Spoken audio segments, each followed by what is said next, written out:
વહેલી સવારથી દક્ષિણ ગુજરાતના વિવિધ જિલ્લાઓના ખેડૂતો જોડે મારે મળવાનું થયું છે.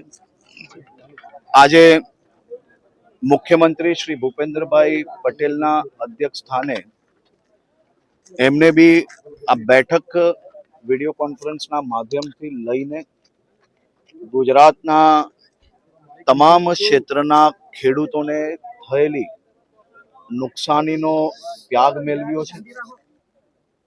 જે દિવસે અડધી રાત્રે આ ભારે વરસાદ ચાલુ થયો, વહેલી સવારથી જ મુખ્યમંત્રી શ્રી ભૂપેન્દ્રભાઈ પટેલજી દ્વારા તમામ મંત્રીઓને ફિલ્ડ પર મોકલવામાં આવ્યા.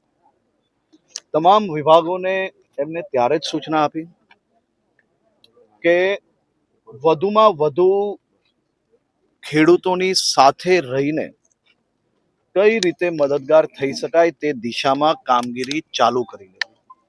હજી તો વરસાદ બંધ બી નહીં થયો તે પહેલા આખું તંત્ર, સૌ મંત્રીઓ એ તમામ ખેડૂતોના સહયોગમાં સાથે ઊભા રહીને કામગીરીની શરૂઆત થઈ ગઈ છે.